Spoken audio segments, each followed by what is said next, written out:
మన ప్రభువును రక్షకుడైన యేసుక్రీస్తు నామంన మీ అందరికీ నా హృదయపూర్వక వందనాలు. ఈ వీడియోలో యోనా నుండి మనం నేర్చుకునే 5 పాఠాలు గురించి తెలియపరుస్తున్నాను. పారిపోయిన యోనా, భద్రత పొందిన యోనా, ప్రార్థించిన యోనా, ప్రకటించిన యోనా, విచారపడ్డ యోనా, పారిపోయిన యోనా. యోనా 1:3. అయితే యెహోవా సన్నిధిలో నుండి తర్షీష్ పట్టణంనకు పారిపోవాలని యోనా ఎప్పేకు పోయి తర్షీష్ నకు పోవు ఒక ఓడను చూచి ప్రయాణంనకేవు ఇచ్చి యెహోవా సన్నిధిలో నిలువక ఓడలో వారితో కూడా తర్షీష్నకు పోవుటకు ఓడ ఎక్కెను. యోనా 1:10. తాను యెహోవా సన్నిధిలో నుండి పారిపోచున్నట్లు అతడు ఆ మనుషులకు తెలియజేసి యుండెను గనుక వారు సంగతి తెలుసుకొని మరింత భయపడి నీవు చేసిన పని ఏమి అని అతన్ని అడిగిరి. యోబు 2:7. కాబట్టి అపవాది యెహోవా సన్నిధి నుండి బయలు వెళ్ళి అరికాలు మొదలుకొని నడినెత్తు వరకు బాధలు గల కురుపులతో యోబును ముట్టెను. కీర్తనలు 139:7-13. నీ ఆత్మ యొద్ద నుండి నేనెక్కడికి పోవుదును, నీ సన్నిధి నుండి నేనెక్కడికి పోవుదును. నేను ఆకాశం ఎక్కినను నీవు అక్కడ ఉన్నావు, నేను పాతాళమందు పండుకొని ఉన్నాను, నీవు అక్కడ ఉన్నావు. నేను వేకువ రెక్కలు కట్టుకొని సముద్ర దిగంతములలో నివసించినను అక్కడను నీ చేయి నన్ను నడిపించును, నీ కుడి చేయి నన్ను పట్టుకొనును. అంధకారము నన్ను మరుగు చేయును, నాకు కలుగు వెలుగు రాత్రి వేళ ఉండును అని నేను కనిన ఎడల చీకటి అయినను నీకు చీకటి కాకపోవును, పగటి వేళ నీకు వెలుగుగా ఉండును, చీకటియు వెలుగును నీకు ఏకరీతిగా ఉన్నవి. నా అంతరింద్రియములను నీవే కలగజేసిదివి, నా తల్లి గర్భమందు నన్ను నిర్మించిన వాడవు నీవే. భద్రత పొందిన యోనా. యోనా 1:17. గొప్ప మత్స్యం ఒకటి యోనాను మింగవలెనని యెహోవా నియమించి ఉండగా యోనా 3 దినములు ఆ మత్స్యం యొక్క కడుపులో నుండెను. లూకాసు వార్త 11:30. యోనా నిన్వే పట్టణస్థులకు ఎలాగూ సూచనగా ఉండెనో అలాగే మనుష్య కుమారుడును ఈ తరం వారికి సూచనగా ఉండును. మత్తయి సువార్త 16:4.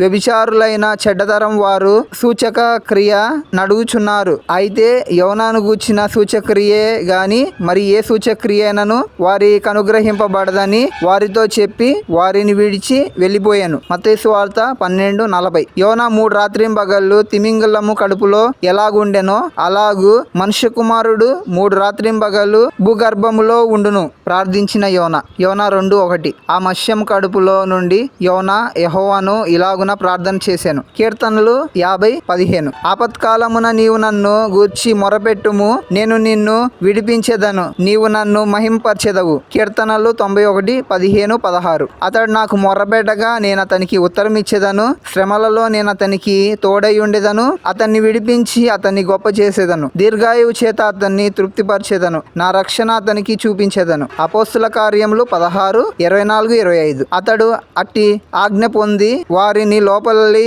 చెరసాల్లోకి త్రోసి వారికి కాళ్లకును బొండవేసి బిగించెను. అయితే మధ్యరాత్రి వేళ పౌలును సీలయు దేవునికి ప్రార్థించుచు కీర్తనలు పాడుచు ఉండిరి, ఖైదీలు వినుచు ఉండిరి. యాకోబు 5:13. మీలో ఎవనికైనాను శ్రమ సంభవించినా అతడు ప్రార్థన చేయవలెను, ఎవనికైనాను సంతోషం కలిగినా అతడు కీర్తనలు పాడవలెను. కీర్తనలు 130:1-2. యెహోవా అగాధ స్థలములలో నుండి నేను నీకు మొరపెడుచున్నాను, ప్రభువా నా ప్రార్థన ఆలకింపుము, నీ చెవియొగ్గి నా ఆర్తధ్వని వినుము. ప్రకటించిన యోనా. యోనా 3:2-4. నీవు లేచి నిన్వే మహాపురంనకు పోయి నేను నీకు తెలియజేయు సమాచారము దానికి ప్రకటన చేయుము. కాబట్టి యోనా లేచి యెహోవా సెలవిచ్చిన ఆజ్ఞ ప్రకారము నిన్వే పట్టణంనకు పోయెను. నిన్వే పట్టణము దేవుని దృష్టికి గొప్పదై 3 దినముల ప్రయాణం గల పట్టణము. యోనా ఆ పట్టణంలో ఒక దిన ప్రయాణమంత దూరము సంచరించుచు ఒక 40 దినములకు నిన్వే పట్టణము నాశనమగునని ప్రకటించగా. ద్వితీయోపదేశకాండం 18:22. ప్రవక్త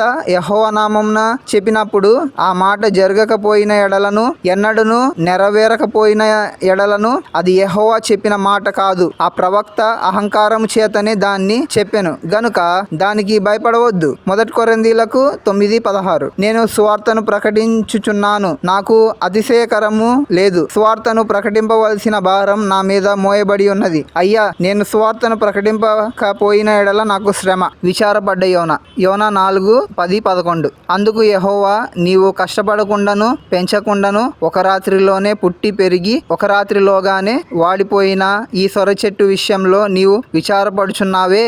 అయితే 120,000 కంటే ఎక్కువై కుడి ఎడమలు ఎరగని జనమును బహు పశువులను గల నిన్వే మహాపురము విషయంలో నేను విచారపడవద్దా అని యోనాతో సెలవిచ్చాను. యోనా 4:1. యోనా దీన్ని చూచి బహు చింతాక్రాంతుడై కోపగించుకొని, ఈ నిన్వే వారు తమ చెడు నడతలను మానుకొనగా వారు చేయుచున్న క్రియలను దేవుడు చూచి పశ్చాత్తాపుడై వారికి చేయుదునని తాను మాట ఇచ్చిన కీడు చేయక మానేను. దేవుడు మిమ్మల్ని దీవించునుగాక.